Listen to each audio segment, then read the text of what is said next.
You're listening to the Play Therapy Podcast with Dr. Brenna Hicks, your source for centered and focused play therapy coaching. Hi, I'm Dr. Brenna Hicks, the Kid Counselor. This is the Play Therapy Podcast where you get a masterclass in child-centered play therapy and practical support and application for your work with children and their families. In today's episode, I am answering a question from Linae in Colorado. Linae called the hotline and asked that I not play the recording, so I will give you a summary of what she called in with, and then we'll dive into that. But before we get into that, just a reminder, if you are thinking about attending the conference in Atlanta in October, we are going to have a podcast collective and coaching meetup on Friday. So please make plans, get your flights or your bus or your boat or whatever you're going to do to get there. Now I'm singing a country song in my head, but whatever you need to do to get there, and plan on being there on Friday night. It's going to be amazing. We're going to have a lot of fun together. Okay, so back to the question. Linae is asking about a client who will not make choices in the playroom. And this has actually come up quite frequently lately in the coaching program and in the collective calls, where the child chooses for you to choose, end quote. So I know I'm in charge in here. So if I'm in charge, then I say that you do it, or you're giving me a choice, but I choose for you to choose, and how we best navigate that. So let me give you some details that she shared on the message, and then we'll talk through that together. So she says she's been working with the child for about a year and has been making slow progress. And there's a lot of repetitive play, mostly tied thematically to power and control, anxiety, and aggression, which tracks because those almost always are tied to a child refusing to choose.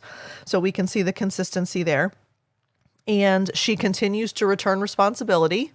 In here, you're in charge. In here, you get to decide. And he does not like it, and then inevitably says, my choice is for you to choose.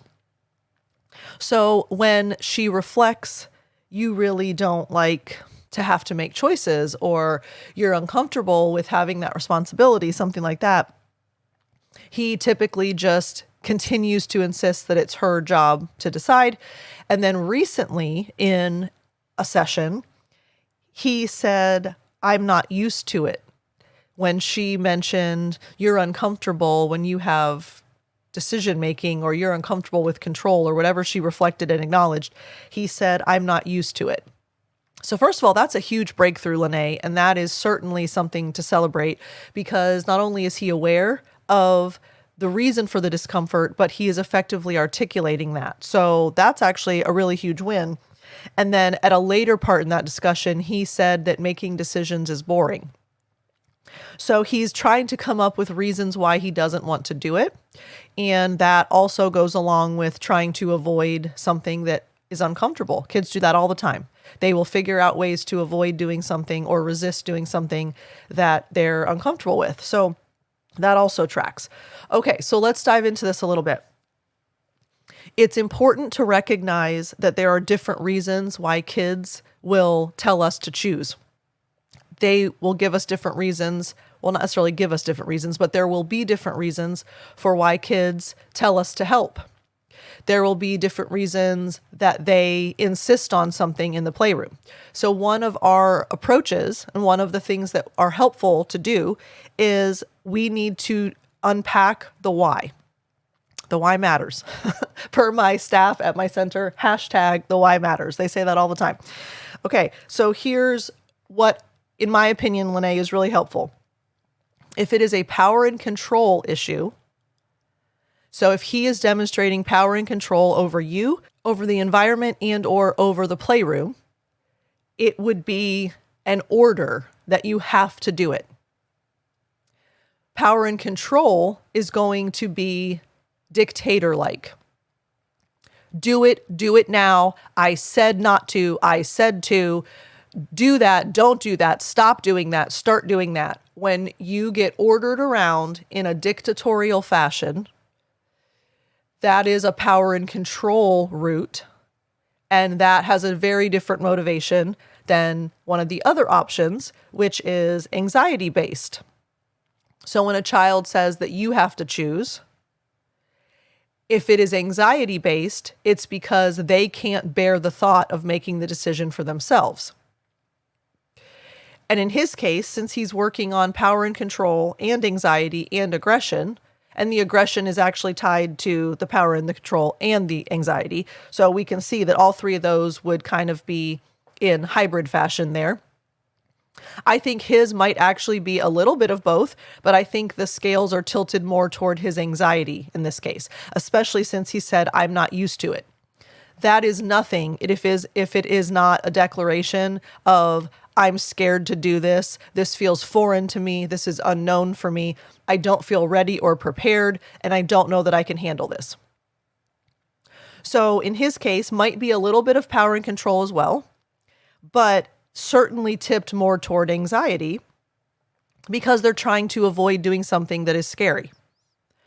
So one of our go-to approaches is to tease apart why the child is not accepting responsibility. And it's almost always going to be one of those two reasons.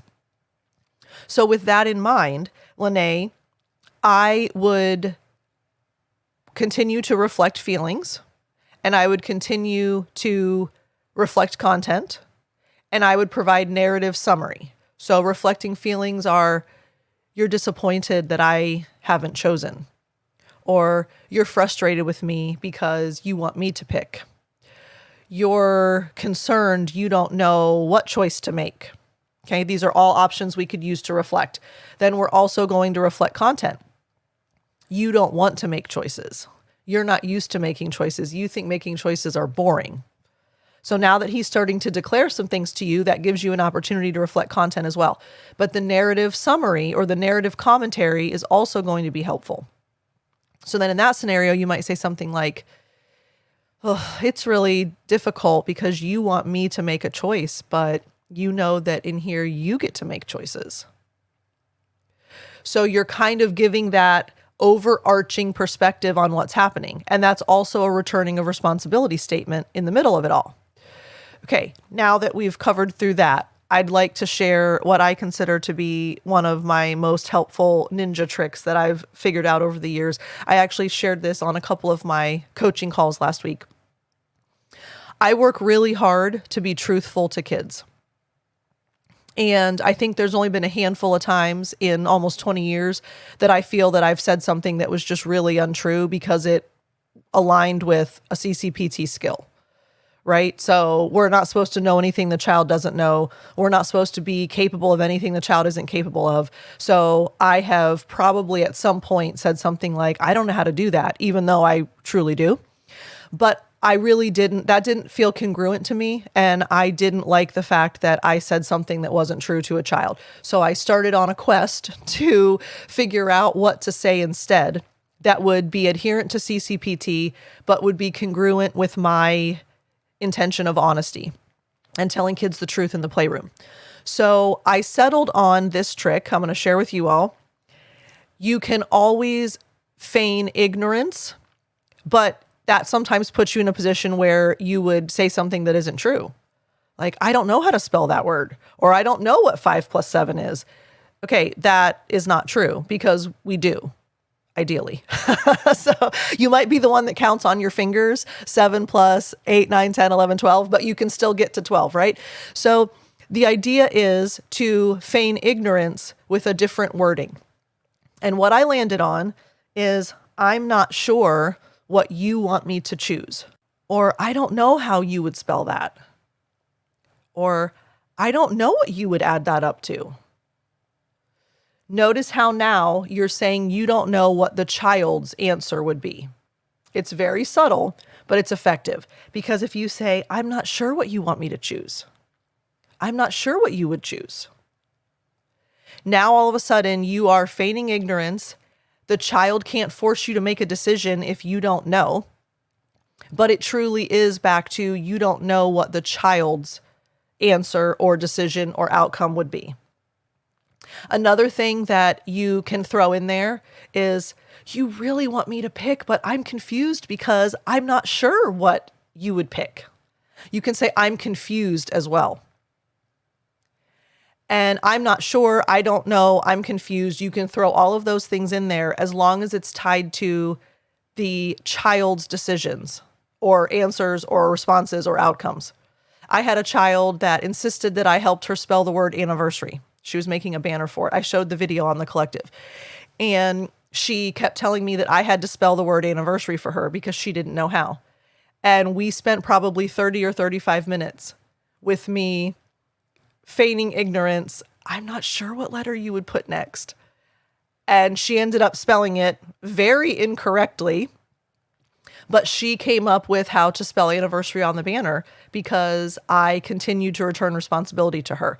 So it's a really appropriate and effective trick so that the child has to assume the ownership over the outcome. And Linae, let's go back to the root of this. Yes, it's anxiety. I think it's probably a little bit of power and control as well.